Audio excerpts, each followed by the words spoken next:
قابل قدر میرے بھائیوں، دوستوں، عزیزوں، بزرگوں اور بڑی امیدوں سے وابستہ میرے پیارے بچوں، اللہ تعالیٰ نے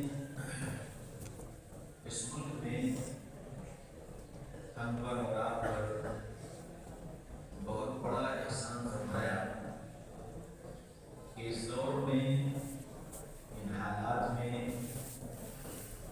انسانیت کو راہ راست پر لانے اور صحیح دین پر قائم رکھنے کے لیے وہ نظام عطا فرما دیے ہیں کہ شاید دنیا کا کوئی ملک اس کی نظیر پیش نہیں کر سکتا۔ انفرادی، اجتماعی، ہر شکل میں آج بھی اس ملک کے اندر جو نظام موجود ہے اور جس طرح کی کوششیں جاری ہیں، شاید دنیا کے کسی ملک میں عمومی سطح پر یا ملکی سطح پر اس طرح کی شکلیں موجود نہیں ہیں۔ اور یہ محض اللہ تعالیٰ کا فضل ہے اور اس کا انتخاب ہے۔ ہم اور آپ جتنے یہاں جمع ہیں، اس وقت دو طبقے ہیں، ایک وہ جو پڑھ کر رہے ہوتے ہیں اور ایک وہ جن کے ارمان عشق ہوئے ہوئے ہیں، جن کی تمنائیں عشق ہوئی ہیں، جن کی خواہشات آج بڑھ رہی ہیں۔ دو طرح کے لوگ یہاں موجود ہیں، دونوں کی اپنی اپنی بڑی ذمہ داریاں ہیں۔ پہلے چند باتیں میں اس طبقے سے کہوں گا جو اس وقت اس ادارے سے فارغ ہو رہے ہیں، اور پھر چند باتیں ان حضرات کی خدمت میں عرض کروں گا جو اس وقت اپنے خوابوں کی تعبیر دیکھنے کے لیے یہاں موجود ہیں۔ بچوں سے تو یہ بات عرض کرنی ہے کہ جس مدرسے میں آپ نے پڑھا، یہ دنیا کو قائدین، دنیا کو رہبر، دنیا کو صلاح، دنیا کو متقین، دنیا کو داعی دینے کے مراکز میں سے ایک مرکز ہے۔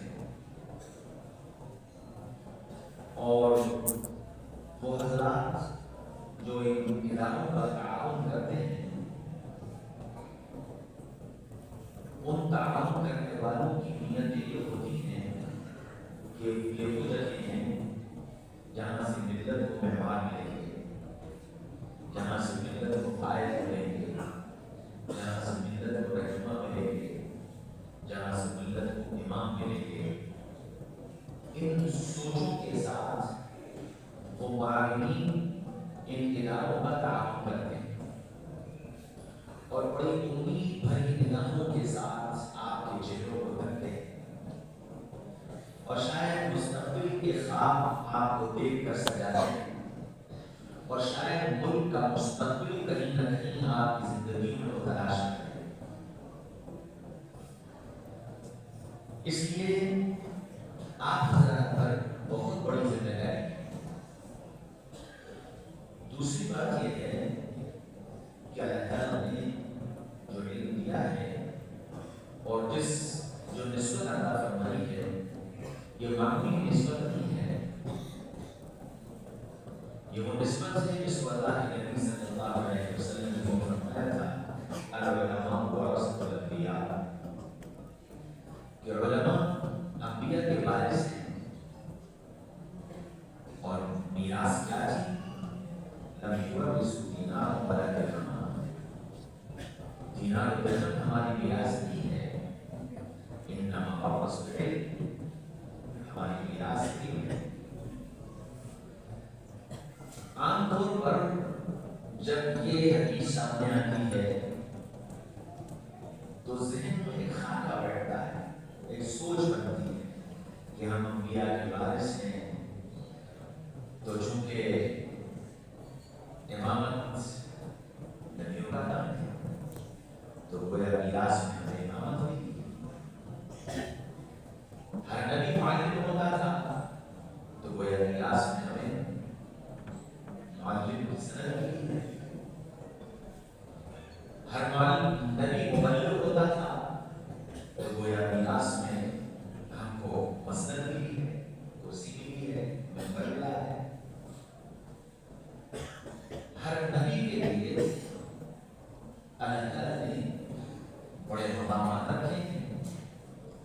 تو ایک تصور یہ ہوتا ہے کہ ہم جو کہ نبی کے وارث ہیں تو پھر مقامات و مناصب اور وہ القاب و آداب ہم اس کے بھی وارث ہیں. اور یقینی بات ہے کہ یہ سب ہمیں ملتا ہے. ہمیں منبر ملتا ہے، ہمیں مسند ملتی ہے، ہمیں مصلی ملتا ہے، ہمیں تبلیغ کا اور دعوت کا موقع ملتا ہے، ہمیں القاب بھی ملتے ہیں اور بہت ملتے ہیں. لیکن جیسے یہ سب کچھ ہمیں میراث میں ملا ہے، ایسے ہی میراث میں ہم کو طائف کے پتھر ملتے ہیں.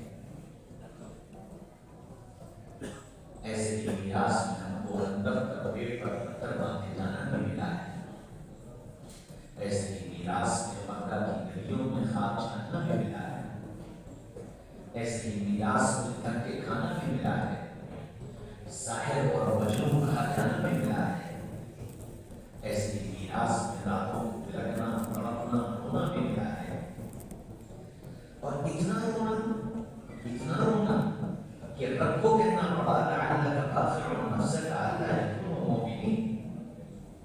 اتنا نہ رویا کریے، کیا گروہ کا جانتے؟ میراث میں ہم کو اخلاق کا وہ معیار ملا ہے. وَعِشْتُ لِأُتَمِّمَ مَكَارِمَ الْأَخْلَاقِ. ہم کو ان اخلاق کا حاصل کرنا بھی میراث میں ملا ہے. ہم کو زبان کی نرمی میراث میں ملی ہے. ہم کو مزاج کی سادگی میراث میں ملی ہے. ہم کو عز اور تواضع میراث میں ملی ہے. یہ سب چیزیں ہماری میراث ہیں. اور میدان عمل میں اتر کر محمد رسول اللہ صلی اللہ علیہ وسلم کو گالیاں پہلے ملی تھی، دھکے پہلے ملے تھے، باتیں پہلے ملے تھے، پتھر پہلے ملے تھے. اس کے بعد معراج ملی تھی. اس کے بعد رب سے ملاقات ملی تھی.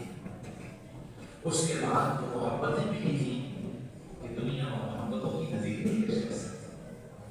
یہ سب اس کے بعد ملا. تو پتہ یہ چلا کہ ترتیب یہی ہے کہ جب میدان عمل میں ہم اتریں گے تو پہلے دن سے ہم حضرت مولانا نہیں بن رہے ہیں. اور اگر یہ تصور ہے کہ پہلے دن سے ہم حضرت مولانا بن جائیں تو پھر یہ خطرے کیا بات ہے کہ میدان عمل پہ تو دھکے کھانے پڑے، پسینہ بہانا پڑے گا، اپنے کو بٹھانا پڑے گا، تھکانا پڑے گا. اتنا تھکنا کہ جب رات آئے تو ہوش نہ آئے، رونا پڑے گا. اور اتنا رونا کہ رب کو گہرا ہے اور رب کی توجہ حاصل ہو جائے. یہ پہلی چیز ہے. اور جب تک ان مدارس سے ایسی جماعتیں نکل رہی تھیں جو راتوں کو ہونے والی تھیں، ربان فی اللیل و فرسان فی النہار، جن کی صفات تھی اللہ تعالیٰ ایک ایک فرد کو پورے علاقے کے لیے ہدایت کا ذریعہ بنا رہا تھا. اور انقلابی شخصیتیں تھیں. مقبولیت کا اللہ تعالیٰ ان کے لیے زمین کو اٹھا رہا تھا. کیوں؟ کہ ان کی بنیاد انہی صفات تھی۔ آج بہت بڑا مسئلہ یہ ہے مجھ سمیت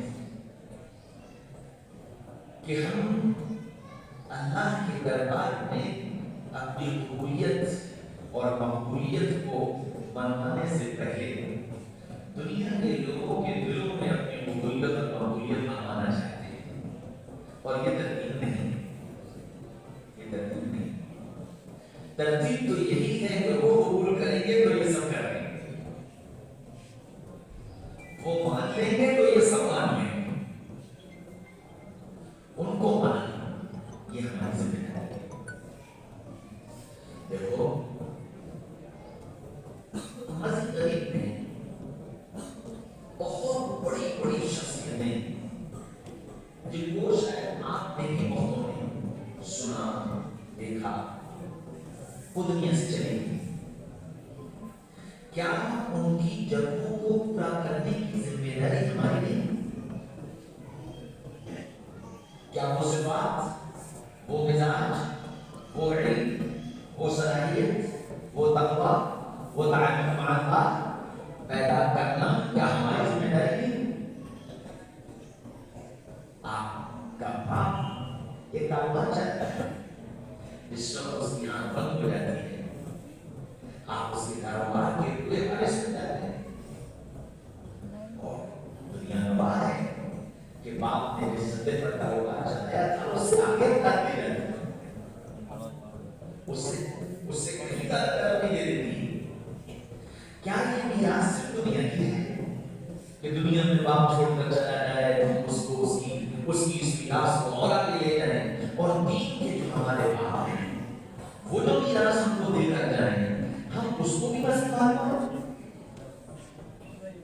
ہم اس کو بھی اس سطح سے نیچے دے رہے ہیں، تو ہم سرمایہ کے برباد کرنے والے شمار ہوتے ہیں۔ اس لیے ہماری ذمہ داری ہے۔ عام طور پر ایک تصور یہ بنا ہوا ہے کہ مدرسے سے پڑھنے کے بعد جو افراد تیار ہو رہے ہیں ان سے کچھ نہیں ہو رہا یا تھوڑا بہت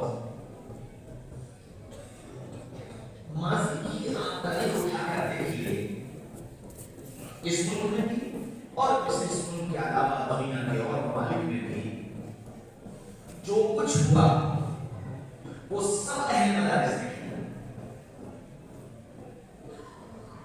1857 میں اس ملک پر انگریز راج ہو گیا اور مسلمان لٹ پٹ گیا، کچھ نہیں بچا تھا اس کے پاس، خالی ہاتھ تھا۔ انگریزوں کا ایک پلان یہ تھا کہ پورے ملک کو عیسائی بنا دیا جائے، اور اس کے لیے دیہات دیہات شہر شہر اپنے پادریوں کو اور اپنے وفود کو بھیج کر یہ محنت کی گئی کہ ان کے بچوں کو کھانا بھی دو، لباس بھی دو، پڑھاؤ بھی، اور ان کو ان سے اچھی نوکریوں کے وعدے بھی کرو، لیکن ان کو عیسائی بنا دو۔ پورے ملک میں یہ محنت چلی۔ اس وقت مدرسے کا ایک فرزند کھڑا ہوا، حضرت مولانا قاسم نانوتوی رحمۃ اللہ علیہ، حضرت مولانا مظہر نانوتوی رحمۃ اللہ علیہ، حضرت مولانا احمد علی سہارنپوری رحمۃ اللہ علیہ، حضرت مولانا رشید احمد گنگوہی، حضرت علی اللہ خواجہ مکی۔ یہ وہ جماعت تھی جس جماعت نے انگریزوں کی اس پلاننگ کا مقابلہ کرنے کے لیے فوری جو شکل پیش کی تھی وہ یہ تھی کہ ہر گاؤں میں مکتب قائم کیے، ہر گاؤں میں، اور اسی ترتیب پر کہ ان کو کھلاؤ بھی، ان کو پہناؤ بھی، ان کو اپنے پاس رکھو بھی، ان کو پڑھاؤ بھی، تاکہ ان کا دین محفوظ رہ سکے۔ اور الحمدللہ ثم الحمدللہ ان حضرات کی یہ محنت اتنی کارگر ثابت ہوئی کہ انگریز اپنے مشن میں کامیاب نہیں ہو پایا۔ پھر اتنے میں بس نہیں ہو گیا، ملک کو جب آزاد کرانے کی ضرورت پڑی تو انہی مدارس سے انہی حضرات نے وہ جماعت تیار کی جس نے ملک کی آزادی میں اہم رول ادا کیا۔ وہ ڈاکٹر صاحب نہیں تھے، وہ انجینئر صاحب نہیں تھے، وہ وہ کوئی ٹیکنیکل آدمی نہیں تھے، وہ کوئی سیاسی نیتا نہیں تھے، وہ جنہوں نے اس ملک کی آزادی کی داغ بیٹ ڈالی اور اس ملک کو آزاد کرایا، وہ 40,000 علماء کی جماعت جو مدارس سے نکلے تھے، جنہوں نے اس ملک کو آزاد کرایا۔ اس ملک میں بے دینی کا ایک سیلاب آیا، ارتداد کی ایک لہر چلی، تو اس وقت اس ملک کو بچانے، اسلام کو بچانے، ارتداد سے روکنے، اور صرف اس ملک میں ساری دنیا کے اندر اسلام کو بچانے اور ارتداد کو روکنے اور کسی شکل میں دین کو باقی رکھنے کے لیے جو جماعت نکلی، وہ کسی یونیورسٹی سے نہیں نکلی تھی، وہ کسی سیاسی پارٹی کے دفتر سے نہیں نکلی تھی، وہ جماعت نکلی تھی مدارس سے، اور اس جماعت کا نام تھا دعوت تبلیغ، جس کے بانی تھے مولانا الیاس صاحب، جس کے بانی تھے مولانا زکریا صاحب۔ انہوں کی محنت پر اللہ نے اس ملک کے اندر وہ کارنامہ کر کے دکھایا، اور پھر دنیا کے اندر وہ بات پہنچائی۔ ساری دنیا اس کی گواہ ہے کہ 1947 کے بعد ملک کے اندر اگر ایمان بچا اور اعتدال رکا اور ساری دنیا میں اللہ کی بات پہنچی اور یہودیت اور عیسائیت سے انسانیت اگر نکلی، تو بہت بڑا کردار ادا کیا ہے دعوت کے۔ کوئی اور سے نہیں نکلے تھے، انہیں مدارس سے نکلے تھے۔ روس کے اندر کمیونزم آیا، 80 سال پورے ملک پر ایسے گزرے جہاں اذان کی آواز نہیں سنائی، 80 سال ایسے گزرے جہاں کسی مسجد کا دروازہ نہیں کھلا، دینی کتابیں قرآن سب یا جلا دیے گئے یا دریا میں بہا دیے گئے۔ ایک گھر میں باپ اور بیٹا، باپ مسلمان ہے، بیٹا کمیونسٹ ہے، بیٹا مسلمان ہے، باپ کمیونسٹ ہے، دونوں ایک دوسرے کے سامنے اپنے اسلام کو ظاہر نہیں کر سکتے۔ ایک گھر میں باپ بیٹے دونوں مسلمان ہیں اور دونوں اپنے اسلام کو ایک دوسرے سے چھپا رہے ہیں۔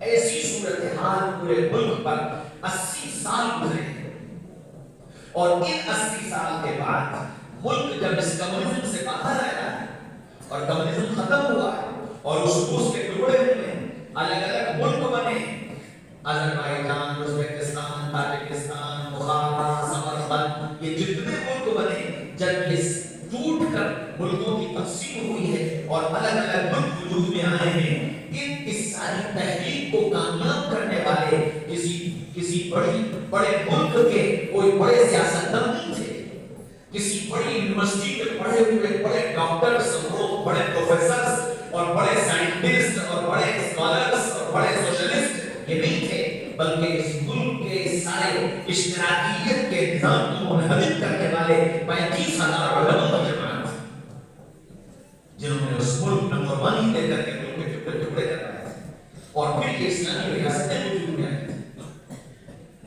مدارس معمولی چیز نہیں ہے۔ جب یہ مدرسہ اپنی حقیقت پر موجود تھا تو ان مدارس سے دنیا کو ہر لائن کے قائد ملے تھے، ہر لائن کے رہبر ملے تھے، ہر لائن کے رہنمائی کرنے والے ملے تھے، اور ہر دور میں ملے تھے۔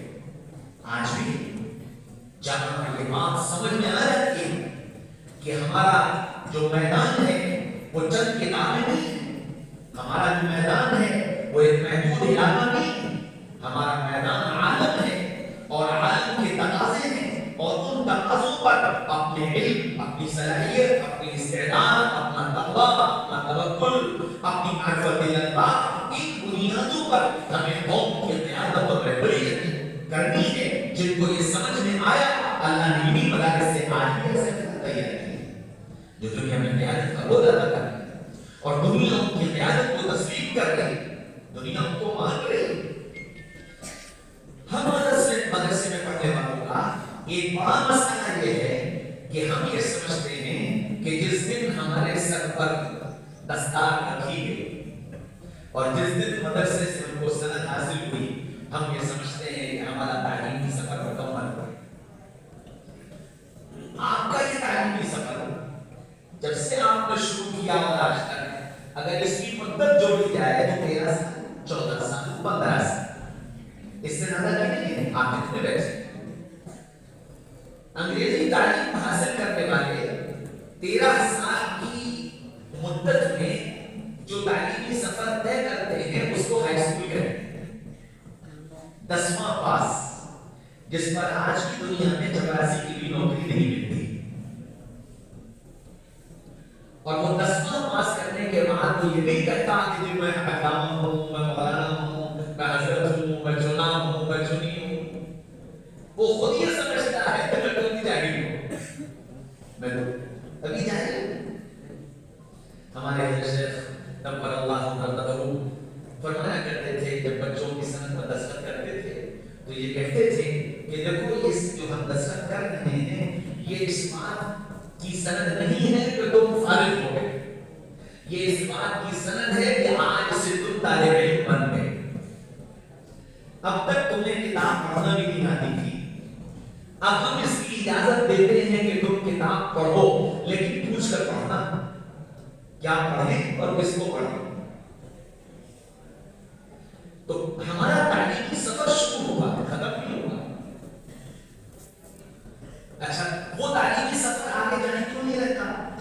اس کی وجہ یہ ہے کہ ہم نے اپنا کسی کو آئیڈیا نہیں بنایا. نمونہ آپ نے دیکھا ہوگا جو بچے کرکٹ کھیلتے ہیں تو ان سے یہ پوچھو کہ تم کو کیا چیز اچھی لگتی ہے. کوئی کہتا ہے مجھے بیٹنگ اچھی لگتی ہے, کوئی کہتا ہے مجھے بالنگ اچھی لگتی ہے. اب بیٹنگ کرنے والے سے یہ پوچھو کہ بھئی تم کو بیٹنگ کس کی اچھی لگتی ہے, تو وہ کیا کہتا ہے میرا آئیڈیل وراٹ کوہلی, میرا آئیڈیل سچن تندولکر.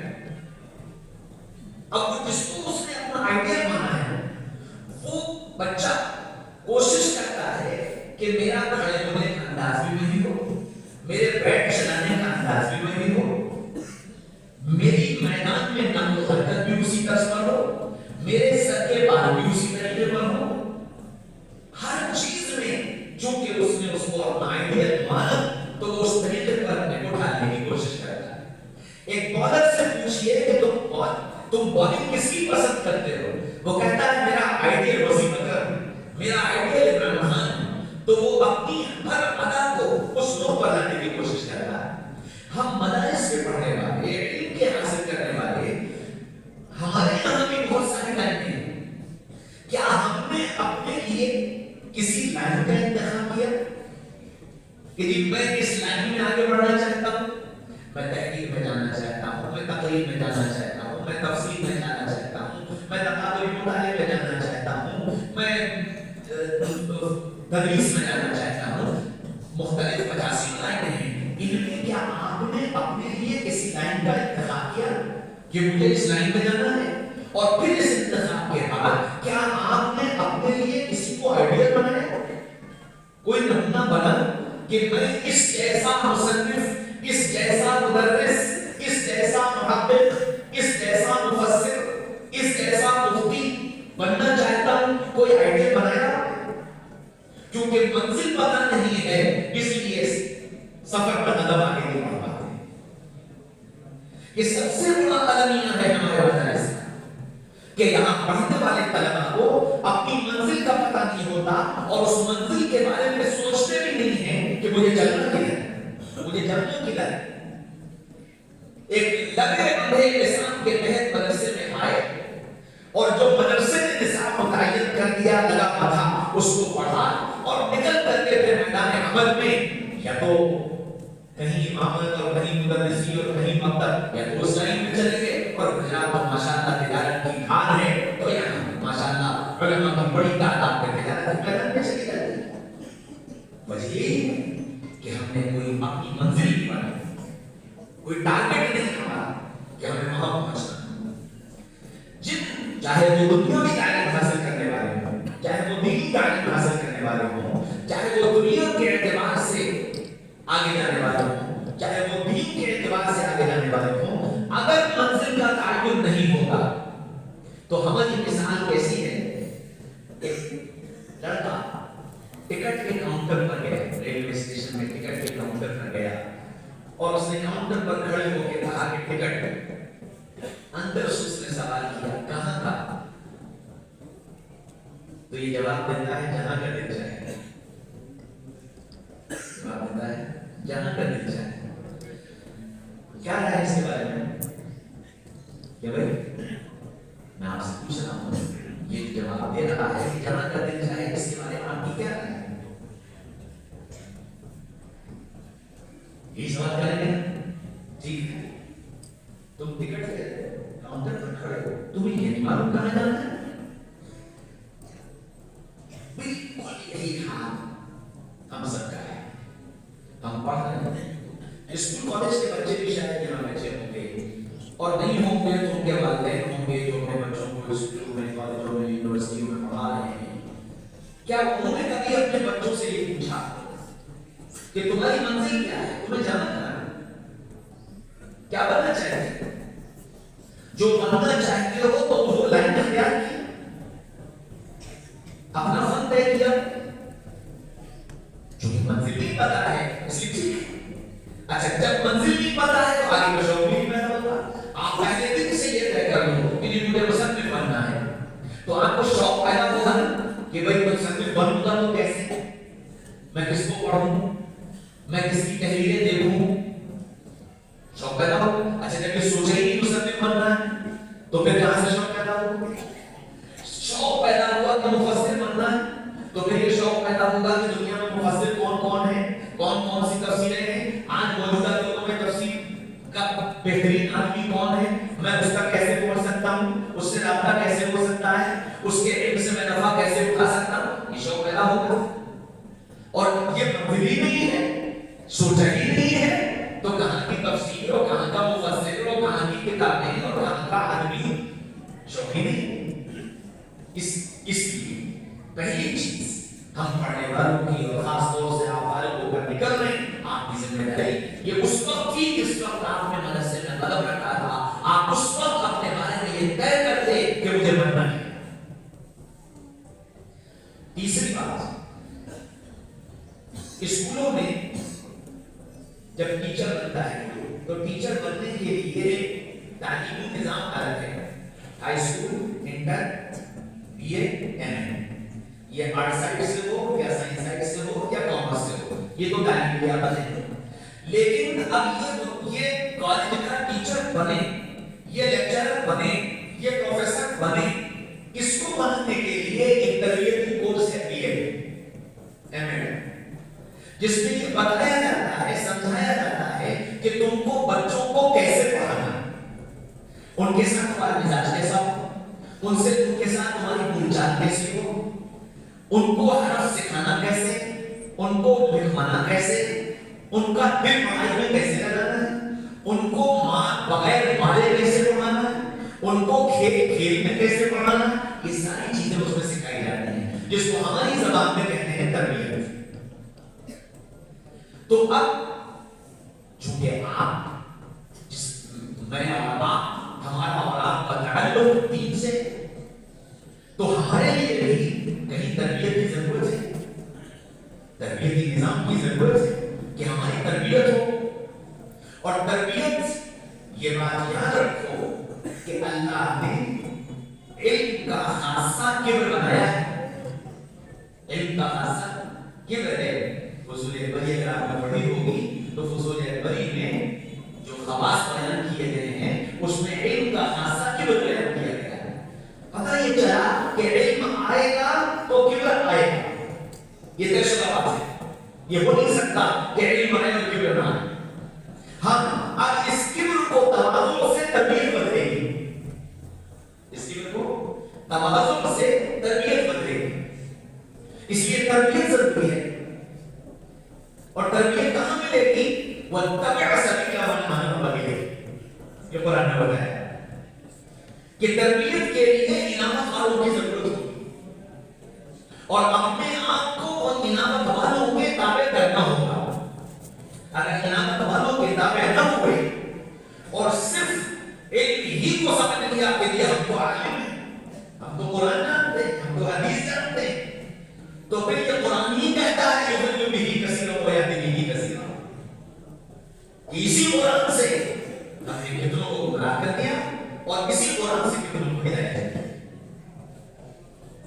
اور آپ تاریخ اٹھا کر کے دیکھو جن باصلاحیت علم والوں نے اپنے کو کسی کے دعوے نہیں کیا ان کے علم نے ان کو گمراہ کر دیا. مولانا مودودی, سر سید احمد خان, مولانا ابوالکلام آزاد, ایسے بے شمار لوگ جن کے علم کی بوٹی ہوتی تھی. موجودہ دور میں سلمان حسینی جن کی زبان کا ڈنکا بجتا تھا. میں یمن گیا, یمن میں جامعہ ہے جامعہ الایمان, اس کے جو بانی تھے شیخ عبدالمجید زندانی, میں ان سے ملاقات کرنے کے لیے گیا. تو بات نکلی, میرا چونکہ خاندانی تعلق حضرت مولانا علی میاں صاحب رحمۃ اللہ علیہ سے ہے, اس نسبت سے وہ بات نکلی. تو شیخ عبدالمجید زندانی کہنے لگے سلمان حسینی وہ آدمی ہے جس نے ہم عربوں کو عربی بولنا سکھایا. کیا صلاحیت تھی, کیا علم تھا. اور پیچھے ابوالکلام آزاد دنیا میں بوٹی بولتی تھی. اس کے جس وقت انتقال ہوا اور ابوالکلام آزاد کو دفن کیا گیا, جواہر لال نہرو نے قبر پر بیٹھ کر یہ کہا تھا کہ ہندوستان کا دماغ آج ہم اپنے ہاتھ سے قبر میں دفن کر رہے ہیں. علم کی بوٹی تھی. سید احمد خان علم کا بادشاہ تھا, لیکن کیا ہوا کہ اس ان کے علم نے ہی کو گمراہ کر دیا. وجہ یہ تھی کہ کوئی پڑھا نہیں تھا, کسی کے دعوے نہیں تھے. یاد رکھو, جب ہم خود اپنے مالک بن جائیں, خود مختار بن جائیں, تو پھر ہم کہاں بھٹک جائیں گے اور کہاں چلے جائیں گے کچھ پتا نہیں.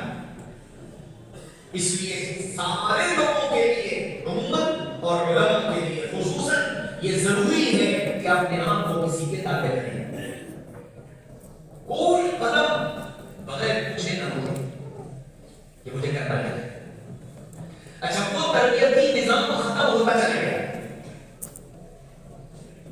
اس نظام کے ختم ہونے کا اثر یہ ہوا کہ یہ جو ہمارا طالب علمی کا زمانہ ہے, میں آپ کو تو نہیں کہتا لیکن میں اپنے کو کہتا ہوں کہ طالب علمی کا جو زمانہ ہے وہ تربیتی نظام نہ ہونے کی وجہ سے غفلت کی نظر ہو جاتا ہے. اور اس علم کی ایک عجیب شان یہ ہے کہ یہ علم گناہ کے ساتھ جمع نہیں ہوتا. یہ علم گناہ کے ساتھ جمع نہیں ہوتا. فَإِنَّ الْعِلْمَ نُورٌ مِّنْ إِلَٰهِ وَنُورُ اللَّهِ لَا يُعْطَىٰ لِعَاصٍ. یہ گناہ کے ساتھ جمع نہیں ہوگا. اور تربیت کے بغیر گناہ سے بچنا مشکل ہے. تربیت کے بغیر گناہ سے بچنا مشکل ہے. جیسے جسم کی بیماری کا علاج ڈاکٹر کے بغیر مشکل ہے. کہ جسم بیمار ہوگا تو ڈاکٹر چاہیے, اگر ڈاکٹر نہ ہوا تو دوائیں الٹی سیدھی کھاؤ گے. کبھی پاپڑ کم کھا لو گے اور کبھی پاپڑ زیادہ کھا لو گے. کم کھاؤ گے تو بیماری دور نہیں ہوگی, زیادہ کھاؤ گے تو ریئیکشن ہو جائے گا. اسی طرح اس طالب علمی کے زمانے میں اگر تربیت سے رشتہ نہ جڑا تو پھر ڈوز اوپر نیچے ہوگی. اور یہ اوپر نیچے کی ڈوز یا تو غفلت میں ڈال دے گی یا پھر حالت کا شکار بنا دے گی. اس لیے تربیت ضروری ہے. اور وہ سلسلہ کمزور سے کمزور تر ہوتا چلا جا رہا ہے. بہرحال جو ہو گیا تو گزر گیا, واپس نہیں آ سکتا. آگے کا وقت موجود ہے اور اس موجودہ وقت میں اپنے آپ کو سنبھالنے کے لیے اپنے آپ کو کسی کے حوالے کرنا, کسی کی تربیت میں رہنا, اس کو فرض کے درجے میں ضروری سمجھنا. والدین آئے ہیں, ان سے بھی دو باتیں عرض کرنی ہیں. ایک پہلی بات یہ ہے کہ آپ باپ ہیں اور موت تک باپ ہیں. بیٹے کے حضرت علامہ مولانا مفتی چنا چنی بننے کے بعد آپ کا باپ کا رتبہ ختم نہیں ہوا. سیدنا محمد رسول اللہ صلی اللہ علیہ وسلم کا یاد میں تشریف لے گئے, ساتویں آسمان پر جب پہنچے تو استقبالیہ جماعت نہیں تھی. پوچھا جبریل یہاں کی استقبالیہ جماعت کہاں ہے؟ فرمایا جہاں کی استقبالیہ جماعت میں آپ کے دادا ابراہیم ہیں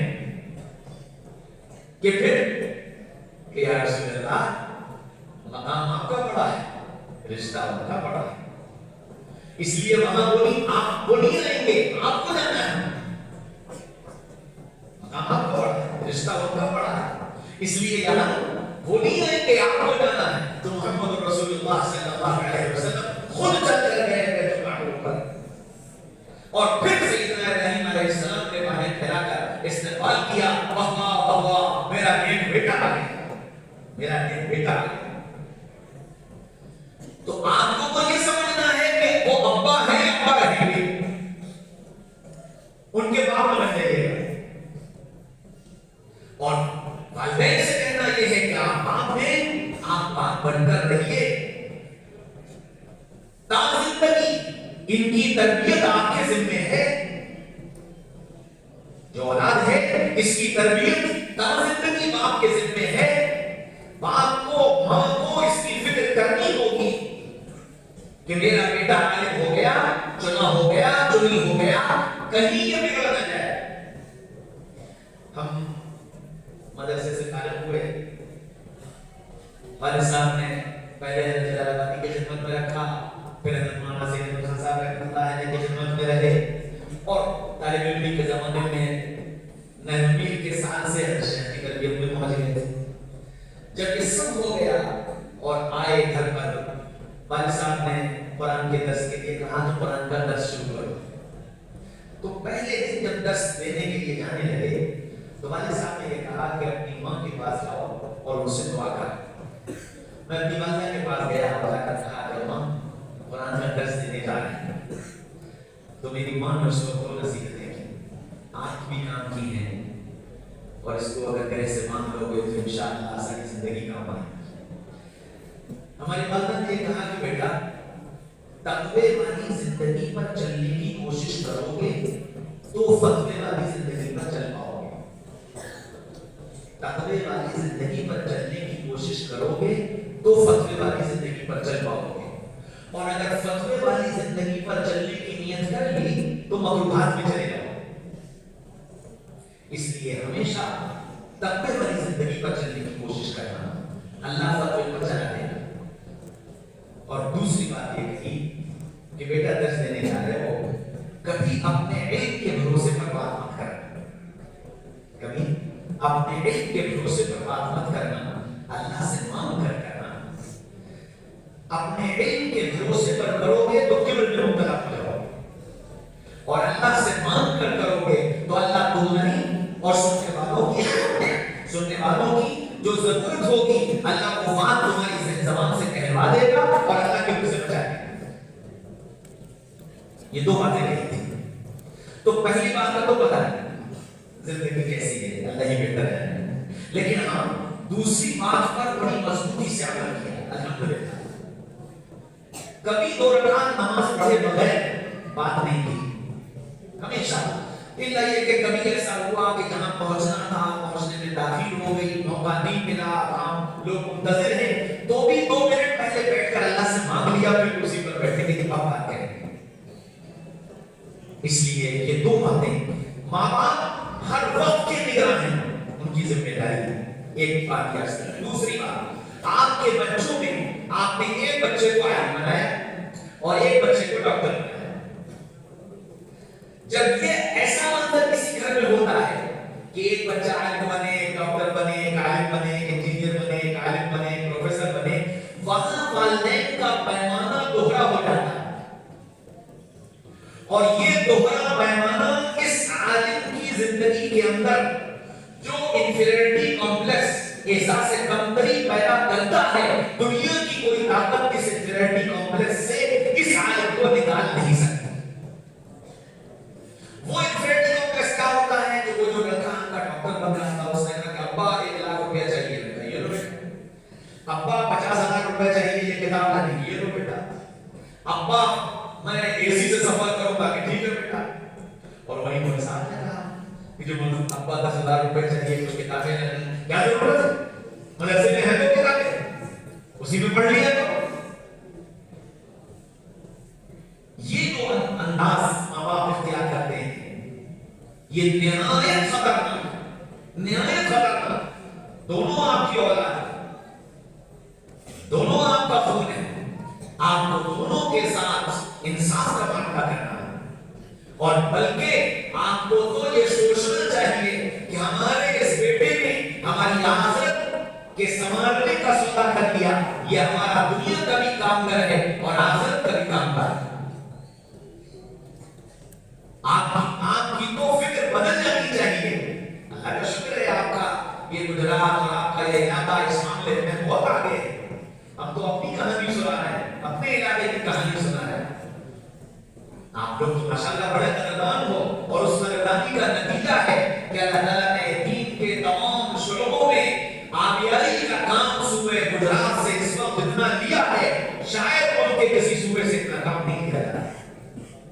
یہ آپ کی قدردانی کا نتیجہ ہے. لیکن کہیں نہ کہیں یہ ہو رہا، اس لیے عرض کر رہا اس کی فکر بہت کرنے کی ضرورت ہے. پھر اپنے بچوں کی تربیت ہم نہیں کر سکتے تو جو کر سکتے ہیں ان تک ان کو پہنچانا یہ ذمہ داری ہے ہمارے ماں باپ کی کہ وہ اس کی فکر کریں. آج بڑا ایسے حالات ہیں. میں ابھی چند ایک دو سال پہلے ہمارے علاقے کے ایک بچہ والد ان کے والد آئے میرے پاس کہ اگر میں چاہتا ہوں کہ آپ اس کو اپنے پاس رکھ لیجیے، کچھ اس کی تربیت ہو جائے. میں نے کہا دیکھو میرا حال تو یہ ہے کہ دن کہیں رات کہیں تو ٹھہر تو نہیں پاتا. ہاں یہ ہو سکتا ہے کہ سفر میں ساتھ چلیں تو جو اللہ کی توفیق ہوگی ہو جائے گا. کہیں گے کہ بہت اچھا آپ ان کو اپنے ساتھ رکھیے. اتفاق دوسرے تیسرے دن میرا کوئی سفر تھا. میں نے ان کے باپ سے کہا کہ مجھے جانا ہے 2 دن کے لیے، آپ اگر چاہیں تو کہنے لگے بہت اچھا ہے انشاءاللہ آگے وہ ساتھ میرے ساتھ سفر میں چلے. 2 دن کے بعد سفر سے لوٹ کے آئے، خیر وہ اپنے گھر چلے گئے. پھر اگلے وقت ان کے والد آئے میرے پاس کہنے کہ حضرت آپ میرے بیٹے کو ساتھ لے کر کے گئے تھے.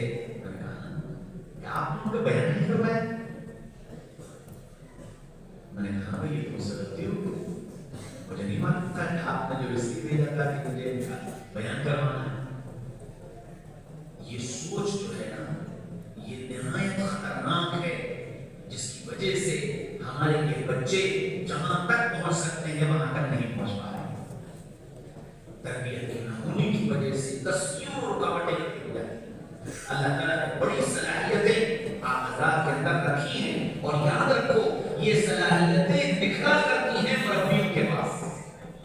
وہاں دکھا رہا ہے جب وہ بھگڑتے ہیں تب دکھا رہا ہے، جب ڈانٹیں پڑتی ہیں تب دکھا رہا ہے. ہمارے شیخ نبر اللہ نے جب سے بخاری پڑھانا شروع کی 1986 تک بخاری کے عبارت خود پڑھا، کسی طالب علم سے نہیں پڑھا. 1987 میں پہلی مرتبہ بخاری کے عبارت پڑھانے کا فیصلہ کیا تو وہ میرے بڑے بھائی تھے جن سے شیخ نے بخاری کی عبارت پڑھوائی تھی. پوری بخاری کی عبارت میرے بڑے بھائی نے پڑھی. جب سال کا آخر ہوا 15 دن رہ گئے تب شیخ نے ہمارے بھائی کو ڈانٹنا شروع کیا، اور سبب میں 250-300 بچوں کے درمیان سور ہے، تیرے دماغ میں بلا بیٹھا ہوا ہے، پاگل ہے، ایمان خوب ڈانٹ. ایک گھنٹے ڈانٹ، 2.5 گھنٹے ہمارے بھائی کے دروازے پر کھڑے روتے رہے، اور شیخ بالکل ڈس سے بس نہیں. 15 دن یہی سلسلہ چلتا، یہاں تک کہ بخاری ختم ہو گئی، دعا ہو گئی، سال ختم ہو گیا. چلتے وقت گئے تو معافی تلافی ہوئی، شیخ نے کہا جان معاف کر دی. انتقال سے 2 سال پہلے شیخ کا گزر ہوا ہمارے علاقے سے. ہم لوگ ناشتہ لے کے گئے. ٹرین میں جیسے ہی جا کر کے بیٹھے تو ہمارے بھائی سے شیخ نے کہا کیا کروں، میں نے تجھے بہت ڈانٹا، میں نے تجھے بہت ڈانٹا، مجھے معاف کر. لیکن بیٹا میں نے کسی دشمنی میں تجھے نہیں ڈانٹا، مجھے ڈر یہ لگ رہا تھا کہ تم نے پورے سال بخاری کی عبارت پڑھی ہے، تیرے اندر کہیں کبر نہ پیدا ہو جائے، میں تجھے اس کبر سے نکالنا چاہتا ہوں. میں مولانا سے خاصا بیٹھنا ہے کے پاس تھا تو مولانا کا آپریشن ہوا تھا کولے کی ہڈی کا. تو وہاں جناب 3 منٹ ڈگ میں پانی آ رہا تھا ٹائم بھی کر کے تو سارے بیت الخلا سب بند کر دیے، صرف ایک بیت الخلا مولانا کے لیے کھلا ہوا۔ مولانا استنجا کرنے گئے، پیجامہ خراب ہو گیا تو مولانا نے مجھ سے نکلتے ہوئے کہا کہ وہ میرا پیجامہ خراب ہو گیا، اسے دھو۔ مولانا کو ادھر بستر پہ بٹھایا اور میں بیت الخلا میں گھس گیا اس حمام میں، اس کو دھونے لگا۔ دھو ہی رہا تھا کہ اتنے میں مولانا اجازت آ گیا رحمۃ اللہ علیہ، اور انہوں نے جو پانی کی آواز سنی تو مولانا نے ڈانٹنا شروع کیا، کون ہے اندر؟ میں نے دروازہ کھولا، 15 منٹ تک مولانا مجھے ڈانٹتے رہے، میں بند کر دوں گا، مولانا بھی نیچے جائیں گے، کوئی نہیں جائے گا، سنتے نہیں ہیں آپ، سمجھتے نہیں ہیں۔ اتنا ڈانٹا میں دل سے جھکایا کھڑا۔ یہ کیسے تو کہ مولانا نے کہا تھا کہ وہ مولانا ڈانٹتے وہ اثر کیا، حضرت نماز سے وقت ہو گیا تو ڈانٹتے وہ نماز پڑھنے چلے۔ آپ میری حالت خراب ہونے کا یاد کیا کروں، کچھ سمجھ میں نہیں آیا، نماز ختم ہوئی تو پھر دل میں آیا کہ چلو مولانا کے پاس چلتے ہیں اور ڈانٹ سکتے۔ تو ہم گئے مولانا کے کمرے پر اور چپ کے پاس کھڑے ہو کر کے میں نے سلام کیا، السلام علیکم، آئیے تشریف لائیے۔ اور میں چپ ہٹا کر کے اندر گیا، ایسے مسکرا کر کے ملے، ایسی محبت سے ملے جیسے کچھ ہوئی نہیں تھا، کوئی بات ہی نہیں ہوئی تھی، اور بڑی شفقت کے ساتھ بات کرتے رہے، گھر والوں کو خیریت پوچھی سب کا۔ پھر جب میں اٹھ کے چلنے لگا میں نے کہا مجھ سے غلطی ہو گئی کہ نہیں کوئی بات نہیں ہے، اور سنو شام کو کھانا میرے ساتھ کھانا، شام کو کھانا میرے ساتھ کھانا۔ جب تک اس تربیتی میدان سے ہم نہیں گزرتے ہمارے اندر کی بوٹی نہیں نکلتی۔ ہیرا پتھروں کے بیچ پڑا رہتا ہے، کوئی اس کو نہیں جانتا کہ یہ ہیرا ہے، لیکن جب اس کے اوپر سے دھول مٹی ہٹائی جاتی ہے اور جب اس کو گھسا جاتا ہے تو دنیا کو پتا چلتا ہے کہ یہ کتنا قیمتی ہے۔ اللہ نے آپ سب کے اندر ہیرے چھپا کر رکھے ہیں، ان ہیروں کو اگر باہر لانا ہے تو لگا ہزاروں سال نرگس اپنی بے نوری پہ روتی ہے، بہت مشکل سے ہوتا ہے جب میں دینور ہے۔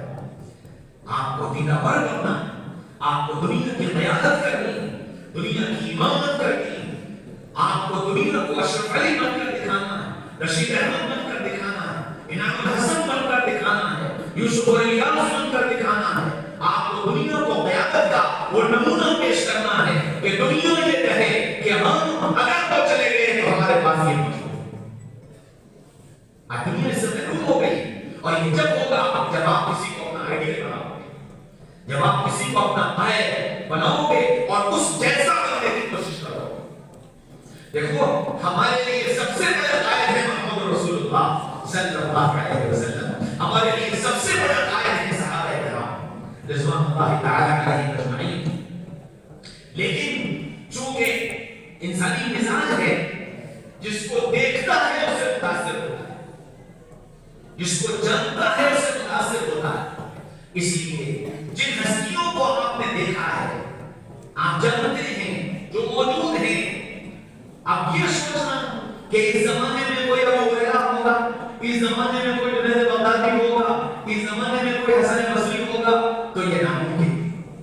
اس لیے جو موجود ہیں ان کی طرح، جو موجود ہیں ان کی طرح۔ حضرت علی رضی اللہ عنہ سے کسی نے پوچھا کہ امیر المومنین، ابو بکر کا زمانہ تھا، بڑا خیر کا زمانہ تھا، امن امن تھا، چینی چین تھا، سکونی سکون تھا، عمر کا زمانہ آیا، کاف فتنے اسلام کے چاروں طرف چرچے اور جھنڈے بلند ہو گئے، پھر حضرت عثمان کا زمانہ آیا تو بھی ایک لمبا عرصہ سلطنت بڑھتی رہی، اسلامی نظام بڑھتا رہا، پھلتا رہا، پھولتا رہا، آخر کے دور میں تھوڑا سا کچھ اختلاف ہوا۔ لیکن آپ تو جس دن سے بیٹھے ہیں اس دن سے اختلاف، اس دن سے جھگڑے، اس دن سے مسائل، کیا وجہ ہے اس کی؟ تو علی نے فرمایا کہ ابو بکر عمر اور عثمان رضی اللہ عنہ کو مشورہ دینے والے ہم تھے اور ہمیں مشورہ دینے والے تم ہو۔ اس لیے آج جو موجود ہے اس کی قدر کرو، اور انہیں میں کوئی اپنا آئیڈیل بناؤ اور اس جیسا بننے کی محنت اور کوشش کرو، اپنی منزل کا تعین کرو۔ ماں باپ اس کی فکر کریں کہ ہماری اولاد اس لائق بنے کہ ان جانے والوں کی یہ نمائندگی کر سکے۔ اس کے لیے جو قربانی دینی پڑے ماں باپ کو اس قربانی دینے کے لیے تیار رہنا چاہیے۔ اللہ مجھے بھی توفیق نصیب فرمائے، آپ سب کو بھی توفیق نصیب فرمائے۔ کہنے سننے سے زیادہ اللہ مجھے اور آپ کو عمل کرنے والا بنا دے۔ وآخر دعوانا